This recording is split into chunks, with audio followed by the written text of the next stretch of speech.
여러분, 지난주 코스피 7천 돌파 직후에 외국인 투자자들이 삼성전자랑 SK 하이닉스 주식을 무려 10조 6천억 원어치나 팔아치웠습니다. 이게 상식적으로 이해가 되시나요? 아, 정말 충격적인 수치죠. 그러니까요. 지금 우리는 막 인류 역사상 가장 거대한 AI 붐의 한가운데를 지나고 있다고들 하잖아요. 근데 그 AI의 두뇌, 그러니까 세계 최고 수준의 메모리 반도체를 만드는 대장주들을 스마트머니가 바닥에 던져버리고 있다는 뜻인데 도대체 왜 이러는 걸까요? 아주 날카로운 지점부터 짚어주셨네요. 사실 외국인들이 AI의 미래를 의심해서 그 10조 원을 뺀 게 아닙니다. 오히려 그 반대라고 보셔야 해요. 반대라고요? 네. 그들은 AI가 이제 두뇌를 완성하는 단계를 넘어섰다고 본 겁니다. 이제는 거대한 물리적인 육체를 입고 현실 세계로 튀어나오는 다음 단계로 이동하고 있다는 걸 눈치챈 거죠. 아, 육체를 입는다. 맞습니다. 오늘 우리 앞에 글로벌 투자은행 골드만삭스 리포트부터 막 지정학 분석, 반도체랑 로보틱스 동향, 심지어 그 최신 바이오 신약 임상 데이터까지 수십 건의 자료가 널려 있는데요. 네, 자료가 정말 방대하죠. 이 파편화된 이질적인 자료들이 가리키는 방향을 하나로 꿰뚫어 보면 딱 하나가 나옵니다. 바로 지능이 물리적 실체를 갖추는 시대의 개막입니다. 오늘 우리의 미션은 이 거대한 퍼즐을 맞춰보는 거죠. 와, 지능이 물리적 실체를 갖춘다. 뭔가 약간 SF 영화 같은 이야기인데 방금 말씀하신 그 자본의 이동부터 구체적으로 한번 뜯어보죠. 골드만삭스 리포트에 아주 흥미로운 데이터가 있다고요? 네, 그 1,050개 이상의 글로벌 헤지펀드들 포트폴리오를 분석한 결과인데요. 이들이 응용 소프트웨어 주식 비중을 2019년 이후 최저치로 싹 다 덜어냈습니다. 아예 다 팔아치웠군요. 그렇죠. 반대로 반도체 장비나 하드웨어, 인프라 비중은 역대 최고치로 확 끌어올렸어요. 오, 오픈 AI 상장 임박하고 ARM 주가가 급등하면서 소프트뱅크 그룹 주가 보셨나요? 사상 최고치를 경신했습니다. 자사주 제외한 시총 기준으로 무려 26년 만에 도요타를 추월해서 40조 엔을 돌파했어요. 40조 엔이요. 세상에, 일본 니케이 이오이 지수도 6만 5천 엔을 돌파했잖아요. 맞아요. 그러니까 자본이 소프트웨어라는 가상의 공간을 이제 버리고 만질 수 있는 하드웨어로 미친 듯이 몰려들고 있는 겁니다. 아니 근데 잠깐만요. 하드웨어랑 인프라로 돈이 몰린다고 하셨는데 아까 제가 오프닝에서 말씀드린 것처럼 왜 정작 칩을 만드는 삼성과 SK하이닉스는 10조 원이나 파는 건가요? 뭔가 앞뒤가 안 맞지 않나요? 아, 그게 여기서 월스트리트의 오래된 곡괭이와 삽 이론, 픽스앤셔블 이론을 떠올려 보시면 이해가 쉽습니다. 아, 그 19세기 골드러시 때 진짜 돈 번 건 금 캔 사람이 아니라 곡괭이 판 사람들이었다는 그거요. 정확합니다. AI 초기에는 엔비디아나 하이닉스처럼 그 금을 캐는 도구, 즉 반도체 자체에 돈이 몰렸단 말이죠. 근데 이제 스마트머니는 이미 다음 곡괭이를 찾은 거예요. 다음 곡괭이라면 구체적으로 어떤? 그 수많은 칩들을 굴리기 위해 반드시 필요한 거대한 전력망, 그러니까 ESS 같은 거요. 그리고 그 지능이 최종적으로 탑재될 육체인 로봇, 이쪽으로 수익 창출의 다음 단계가 이동하고 있는 겁니다. 아, 그러니까 반도체라는 뇌를 다 만들었으니 이제 그 뇌에 피를 공급할 심장이랑 움직일 팔다리를 산다는 거군요. 맞습니다. 실제로 외국인들이 삼성전자를 던지는 와중에도 두산 로보틱스나 삼성 SDI, 또 파도 같은 로봇이나 ESS, AI 인프라 주견주는 진짜 막 쓸어 담고 있거든요. 그렇군요. 근데 국내 증시 수급 상황을 보면 개인 투자자들의 방향은 완전히 반대 아닌가요? 네, 그게 지금 시장의 가장 큰 딜레마죠. 국민성장펀드 흥행으로 코스닥이 급등하고 있는데 12개월 선행 PER이 무려 27.4배까지 치솟았습니다. 와, 27.4배면 지금 벌어들이는 이익 대비 주가가 엄청나게 고평가되어 있다는 거잖아요. 과열 우려가 안 나올 수가 없겠네요. 그렇죠. 게다가 국민연금은 코스피 랠리 때문에 국내 주식 비중이 24.5%를 기록했어요. 목표치가 원래 14.9%인데 이걸 훌쩍 넘겨버린 겁니다. 그럼 규정상 주식을 무조건 팔아야 하는 거 아닌가요? 맞아요. 최대 155조 원 규모의 주식을 기계적으로 리밸런싱, 즉 내다 팔아야 할 수도 있다는 논의가 나오고 있어요. 이런 불안한 상황인데 개인 투자자들을 겨냥해서 삼성전자랑 SK하이닉스 단일 종목 2배 레버리지 ETF가 국내 최초로 출시된단 말이죠. 와, 외국인이랑 연기금은 팔 준비를 하는데 개인들은 2배 레버리지로 뛰어든다. 이거 정말 아슬아슬하네요. 하지만 그렇다고 우리 반도체 기업들이 성장을 멈춘 건 아니잖아요. 내부 초격차 기술 경제는 진짜 치열하던데요. 그럼요. 삼성전자가 세계 최초로 900단 V낸드 프로토타입을 구현해냈습니다. 여기에 쓰인 게 CMB 기술인데 잠깐만요. CMB 기술이요? 청취자분들을 위해서 조금 쉽게 설명해 주실 수 있을까요? 네, 그 반도체를 아파트라고 상상해 보세요. 900층짜리 아파트를 한 번에 쏙 쌓아 올리려고 하면 밑동이 무너지거나 휘청거리겠죠. 그렇죠. 아무래도. 그래서 웨이퍼 2장을 따로 가공한 다음에 450층짜리 아파트 두 개를 위아래로 완벽하게 딱 이어붙이는 겁니다. 두 개를 만들어서 겹친다. 네, 이게 CME 기술입니다. 삼성은 이 기술로 중국의 추격을 아예 원천 봉쇄하겠다는 거고요. 시안 공장의 V9 클린룸 구축도 착수했습니다. 오, SK 하이닉스나 소부장 기업들 쪽 흐름도 만만치 않던데요. 네, 하이닉스는 유닛 테스트로부터 아주 압도적인 고마진 장비죠. HBM4 버닝 테스터를 납품받기 시작했어요. 한미 반도체는 낸드용 HBF 전용 TC 본더를 개발해서 영역을 확장 중이고요. 두산 테스나도 메모리 컨트롤러 IC 쪽으로 막 2027년 비상을 준비 중이라고 들었습니다. 펜브리스 기업들도 난리 났죠. 네, 제주 반도체는 막 영업이익이 1713% 폭등했고요. 파두나 텔레칩스 같은 중소 팹리스까지 완전히 슈퍼사이클이 확산됐어요. 리벨리온 같은 스타트업은 2027년에 사우디 아람코에 리백 1000 양산 공급을 확정지었죠. 진짜 화려한 기술의 향연이네요. 근데 이 화려함 뒤에는 아주 차가운 글로벌 공급망 디커플링 현실이 도사리고 있잖아요. 미국이 중국 파운드리 기업인 화홍에 7나노 장비 출하를 즉각 제재해버렸습니다. 맞습니다. 그러자 중국은 보란듯이 한국의 소부장 기업들을 자국으로 유치하려고 엄청 열을 올리고 있어요. 또 글로벌 사모펀드들은 이 지정 확정 리스크를 피하려고 중국 내 데이터 센터 자산을 다 매각하고 일본이나 말레이시아 쪽으로 자금을 급하게 재배치하고 있죠. 미국도 가만히 아니죠. 글로벌 파운드리스를 통해서 아예 양자 컴퓨터 부품 공급망까지 자기네 땅 안으로 내재화에 나섰고요. 네, 패키징이나 디스플레이 쪽도 마찬가지예요. 삼성전기가 세종에 북미향 패키지 기판 라인을 신설하고 선익 시스템은 LGD향으로, 원익 IPS는 중국 비전옥스, XR 패널, 성호전자는 CPU 장비 생산 능력을 2배 확대하면서 대규모 장비 수주를 막 이어가고 있습니다. 자, 여기까지 쭉 들어보면요. 지금 우리가 수천만 개의 엄청난 두뇌, 즉 반도체를 만들었는데 이걸 양쪽 진영이 갈라져서 서로 자기네 땅에 구축하고 있는 거잖아요. 비유하자면 최고급 V112 엔진을 수만 개 만들었는데 정작 주유소랑 아스팔트 도로를 안 깐 거네요. 정확한 비유입니다. 이러면 건설사나 원전 기업들이 전력만 깔고 인프라 짓느라 밤샘 공사를 해야 하는 꼴 아닌가요? 딱 맞습니다. 지금 건설사들의 핵심 먹거리가 주택이 아니에요.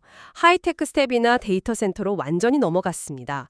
SK에코플랜트는 하이테크 매출이 74%나 급증했어요. 74%요? 와, 네, 현대건설도 5조 5천억 규모의 압구정 3구역을 수주하긴 했지만 진짜 베팅하고 있는 건 SMR, 즉 소형 모듈 원전입니다. 미국 SMR 시장 동향을 보니까 이건 단순히 원전 기업들만의 기술 경쟁이 아니더라고요. 맞아요. 빅테크 기업들이 전력 수주를 직접 확보하려고 뛰어들었죠. 아마존은 DLN 시상, 메타는 현대건설이랑 딱 수직 연결 구도로 형성했습니다. 전기를 먹는 하마인 AI 서버 발열 잡으려고 데이터 센터도 엄청나게 진화하고 있잖아요. 막 수중이나 플로팅을 넘어서 우주로 간다고요. 네, 스페이스X의 스타쉽 12위자 발사 성공이 진짜 상징적입니다.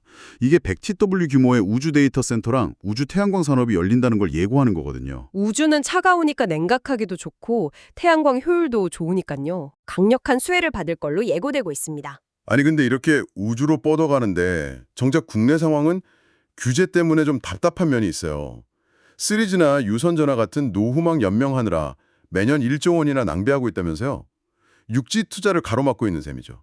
그래도 에너지 분야에서는 꽤 혁신이 일어나고 있습니다.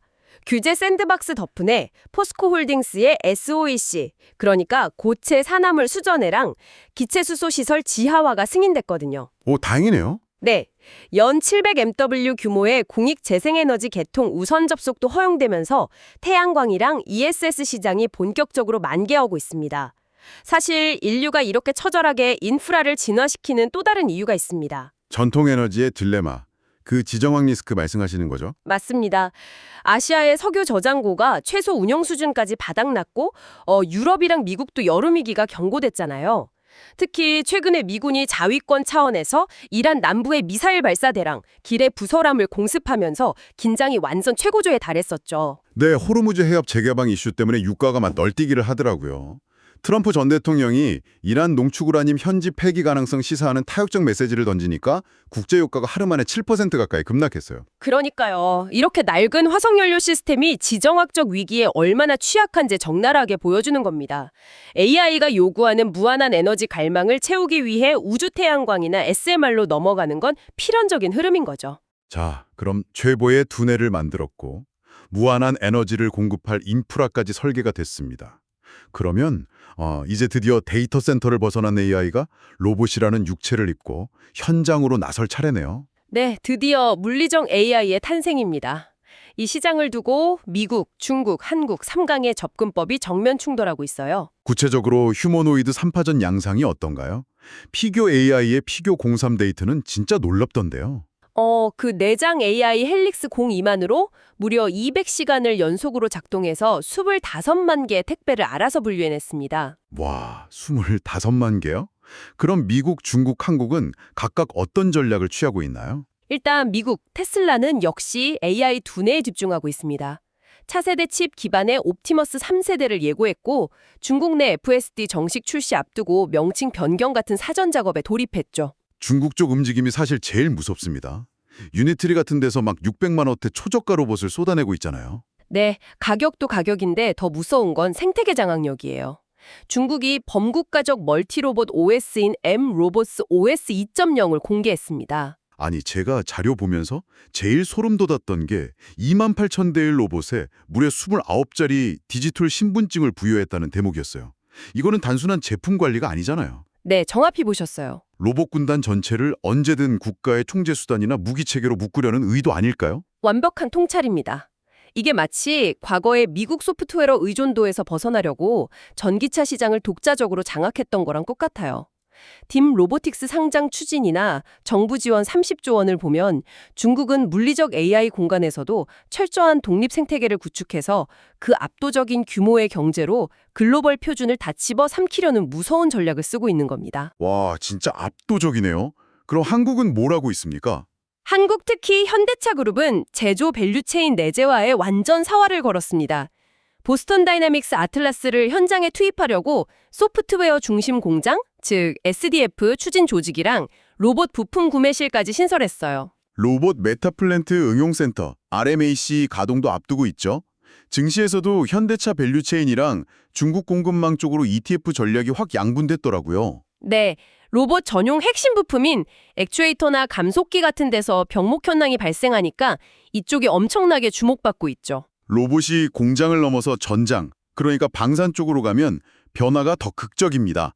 에어빌리티 같은 스타트업이 드론 잡는 무인기를 만들어서 한국판 안두리를 꿈꾸고 있고요. 현대로템은 자연어로 명령하는 무인 로봇 관제 시스템 과제를 막 연속으로 수주하고 있어요. 전장의 무인화가 급격히 진행되는 거죠. 모빌리티 쪽 지각 변동도 큽니다.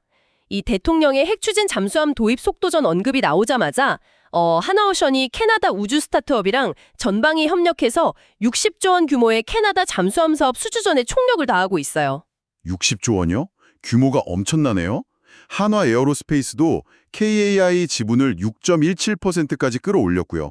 근데 모빌리티 공급망 쪽은 좀 위기가 보이던데요.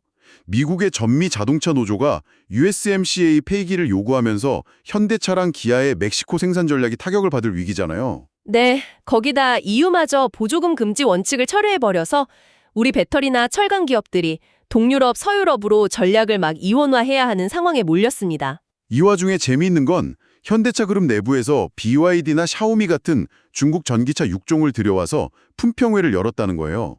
예전처럼 중국차는 저가라는 편견을 완전히 깨고 진지하게 벤치마킹하는 파격을 보였어요. 그만큼 지금 물리적 인프라와 하드웨어의 재편이 무섭게 돌아가고 있다는 방증이죠. 자, 근데 지금까지 살펴본 흐름을 보니까 문득 참 흥미롭다는 생각이 듭니다. 우리가 막 엄청난 자본을 들여서 데이터 센터 병목 현상을 해결하고 로봇 관절을 부드럽게 개선하고 있잖아요. 그렇죠. 근데 그 이면에서 바이오 기업들을 보면요. 이중항체나 AI 진단을 통해서 인간이라는 인프라 자체의 병목 현상, 즉 질병을 동시에 디버깅하고 있는 셈이네요. 와, 아주 멋진 해석입니다. AI와 로보틱스가 외부에 있는 물리 세계를 최적화한다면 지금 말씀하신 차세대 바이오 모달리티들은 우리 인체 내부를 최적화하는 이른바 인체의 반도체 역할을 하고 있다고 볼 수 있어요. 인체 반도체요?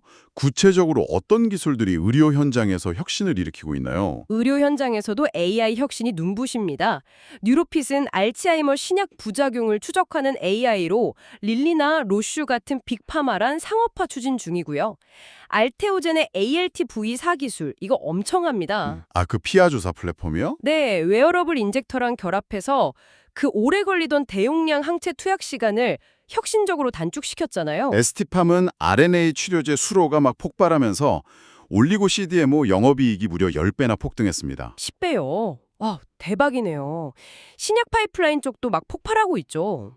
동아에스티랑 앱티스는 종양 이질성 극복하는 이중항체 ADC 플랫폼으로 난제에 도전하고 있고요. 네, D&D 파마텍은 MASH, 그러니까 대사 이상 지방간염 치료제의 명운을 건 간생검 데이터 공개를 앞두고 있습니다. 한미약품도 비만 신약 연내 상용화 앞두고 있고 국내 최다인 22건의 희귀질환 파이프라인을 쉼없이 가동하고 있더라고요.